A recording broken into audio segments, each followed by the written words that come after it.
Kepada Romo Joni, waktu dan tempat kami persilahkan. Selamat malam, saudari-saudaraku yang diberkati Tuhan. Izinkan pertama-tama saya menyapa Anda sebagai teman-teman ya, atau sebagai sahabat-sahabat sesuai dengan tema kita malam hari ini. Saya Romo Albertus Joni SCY,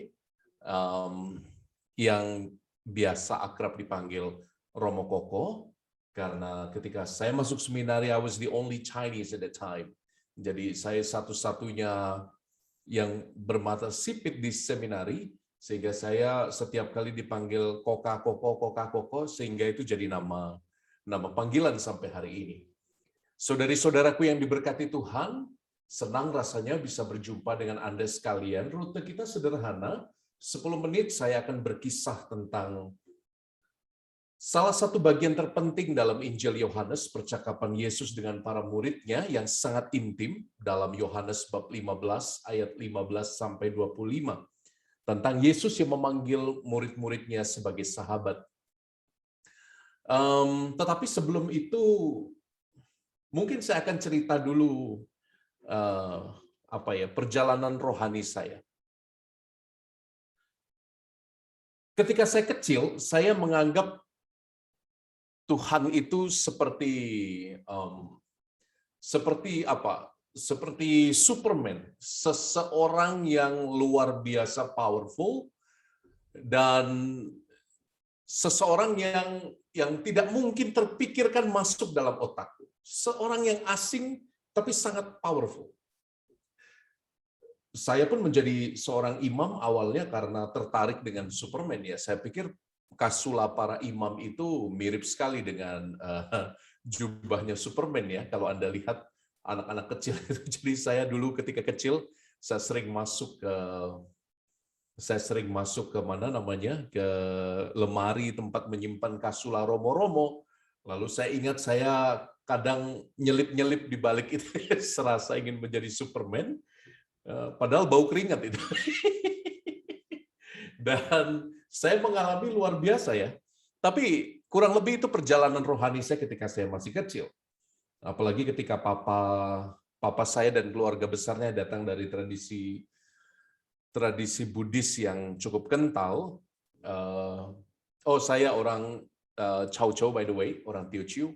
Jadi papa saya tumbuh dalam budaya yang sangat kental tentang Buddhisme, dan saya sering melihat patung dewa-dewa yang luar biasa, juga bahkan ikut sering perayaan-perayaan di wihara ketika saya masih kecil. Sehingga saya punya gambaran bahwa Tuhan itu mungkin seperti itu, seperti Superman, atau seperti Sun Gokong yang luar biasa sakti.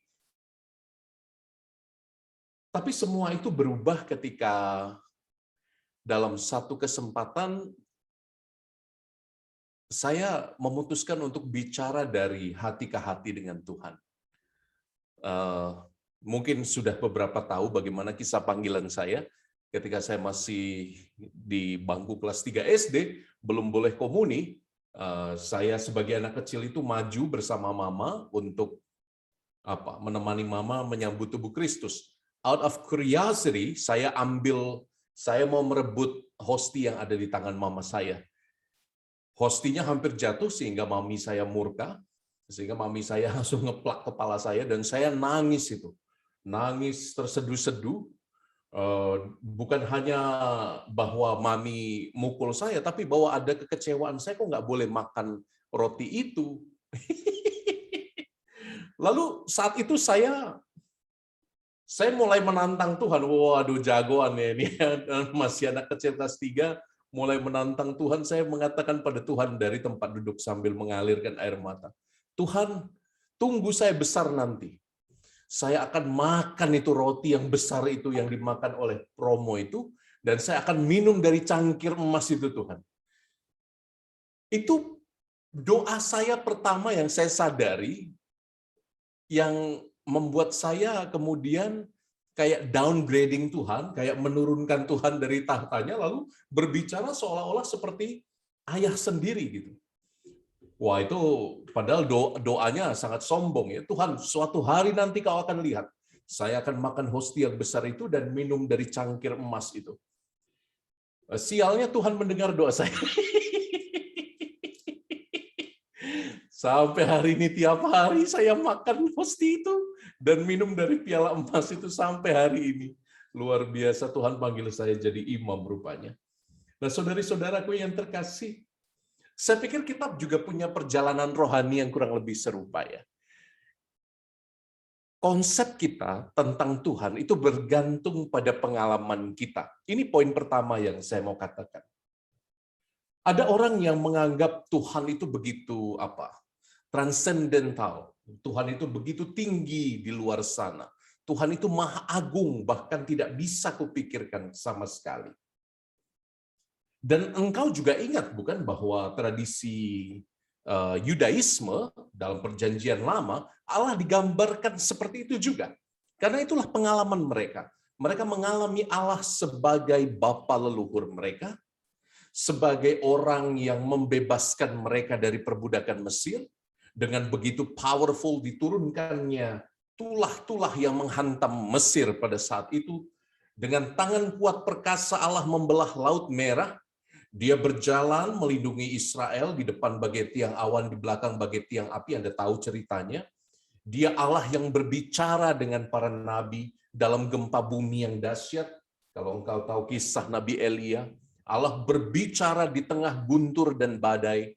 Jadi orang-orang Yudaisme, orang-orang Yahudi pada zaman perjanjian lama mengalami Allah sebagai Allah yang transendental, Allah yang luar biasa agung. Karena memang mengalaminya seperti itu. Lalu datanglah Yesus yang dengan begitu menawan, menyapa Allah yang maha kuasa itu dengan sebutan Aba. Aba itu dalam bahasa Ibrani itu sebutan akrab ya. Bukan hanya ayah gitu ya. Tapi mungkin setara dengan kalau ungkapan sekarang ya papi, seperti saya memanggil papi saya. Papi, bukan ayahanda, papi. Ungkapan yang begitu akrab ini tiba-tiba menohok hati para murid. Wow, siapa dia? Memanggil Allah yang luar biasa hebat itu sebagai Bapa, Aba. Rupa-rupanya inilah yang diwahyukan Yesus kepada kita. Inilah yang diwahyukan sebagai kabar gembira, teman-teman. Bahwa Allah yang maha agung, maha perkasa itu kini kita boleh panggil sebagai Aba, sebagai Bapa. Jadi sekali lagi, bagi saya ini poin kedua yang menarik. Yesus membawa kebaruan tentang siapa Allah.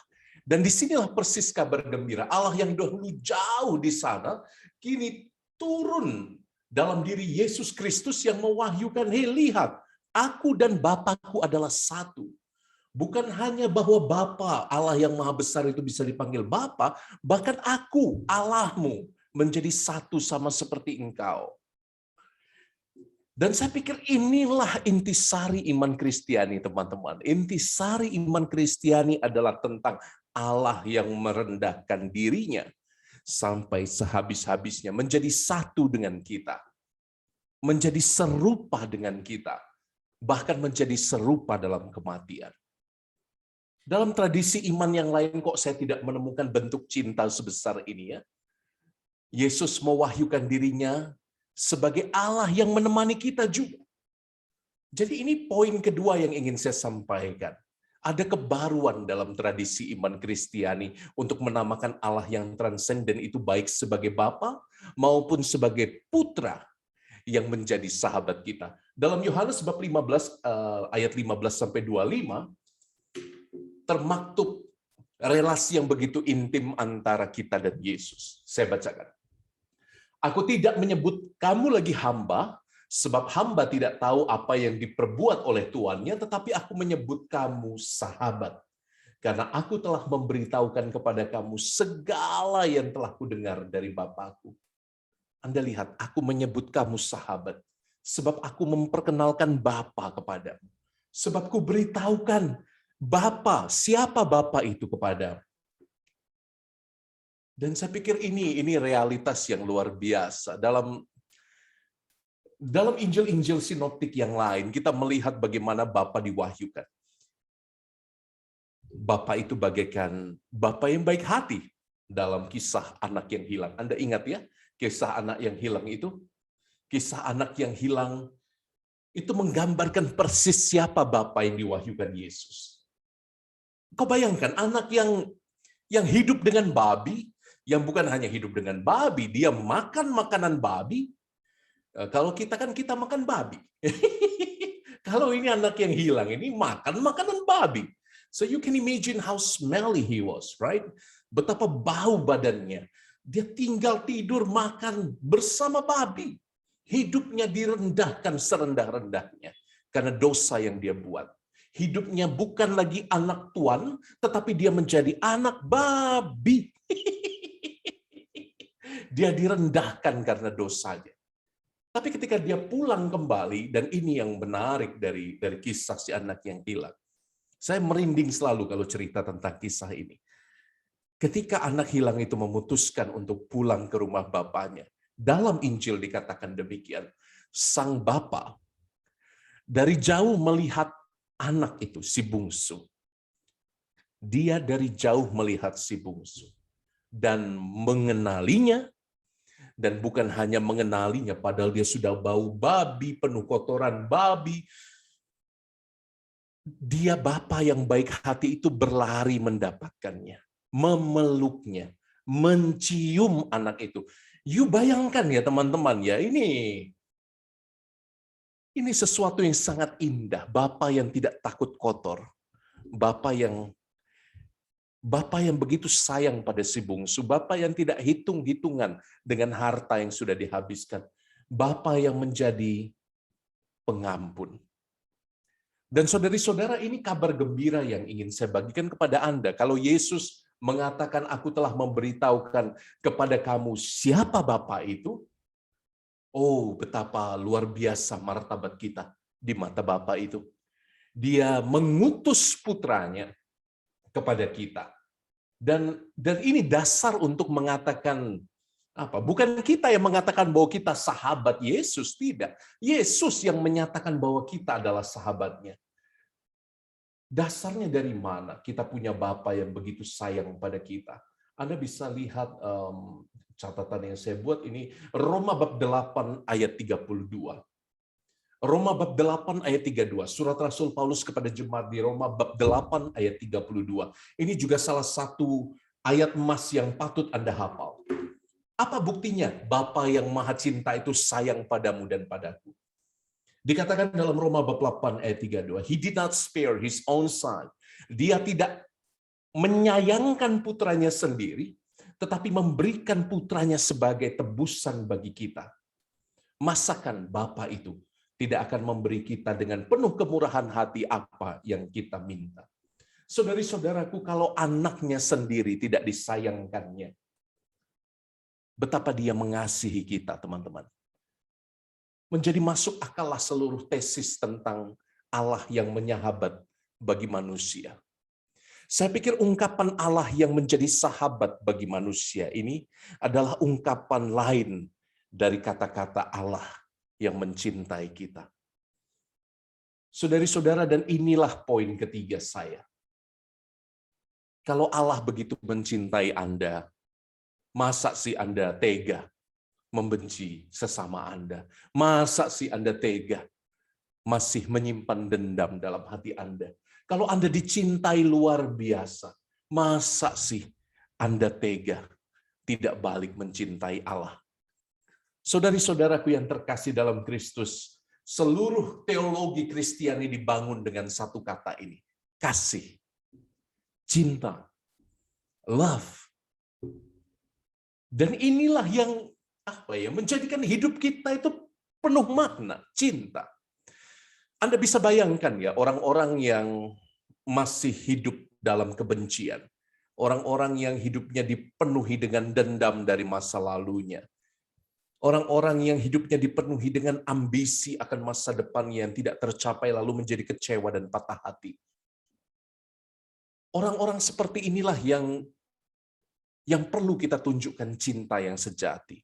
Cinta yang tidak berkesudahan.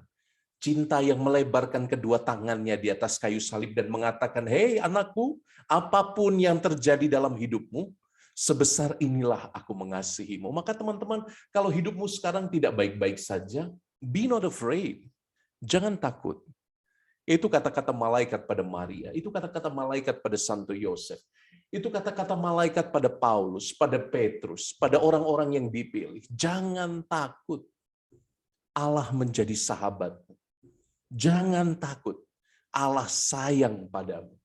Jangan takut. Bahkan ketika engkau saat ini sakit dan menderita, jangan takut. Be not afraid. Puyau haipa. Jangan takut. Ketakutan itu membunuh cinta kasih, kata Thomas Aquinas. Ketakutan itu membunuh cinta kasih. Maka jangan takut. Alih-alih menjadi takut, saya salut dengan Anda yang berlutut dalam doa malam hari ini. Alih-alih menjadi takut, Anda berlutut dalam doa bersama Santo Pio, bersama Padre Pio, Santo Padre Pio, kita memohonkan apa yang baik kepada Bapa yang murah hati itu. Kita memohonkan apa yang baik kepada Yesus, sahabat kita, yang sayang padamu, padaku, dan pada kita semua. Terima kasih teman-teman, itu 3 poin yang ingin saya bagikan kepada Anda. Sekali lagi yang pertama, rupa-rupanya gambaran Allah itu memang tergantung dari pengalaman spiritual masing-masing orang. Yang kedua, dalam iman Kristiani kita menemukan bahwa Allah menjumpai kita sebagai Bapa yang baik hati sebagaimana Yesus wahyukan. Dan bukan hanya itu, Yesus sendiri mewahyukan dirinya sebagai Allah yang berziarah bersama kita di dunia ini. Dan itu kabar baik untuk saya dan Anda. Dan yang ketiga, saya pikir, kenapa kita punya Bapa yang baik hati? Kenapa kita punya Allah yang menyahabat? Tidak lain tidak bukan karena kita berharga di matanya. Karena dia sayang pada kita. Maka jangan takut. Karena kita punya satu pribadi yang begitu cinta padamu dan padaku. Itu sebabnya saya kuat hidup menjomblo, bukan? Karena saya tahu ada pribadi yang begitu mencintai saya. Selain Ibu Regina, selain Ibu Vero, selain Ibu Violet, ada Yesus yang begitu sayang pada saya. Maka saya tetap bisa bahagia walaupun tidak punya istri. Karena pengalaman dicintai itu luar biasa. Terima kasih 3 poin sederhana dari saya. Kita kembangkan dalam tanya jawab. Terima kasih Romo Joni, sungguh luar biasa. Kami malam hari ini juga bahagia karena mendengarkan Romo dan melihat ekspresi Romo. Kami semua melihat teman-teman yang ada di Zoom ini semua tersenyum, Romo.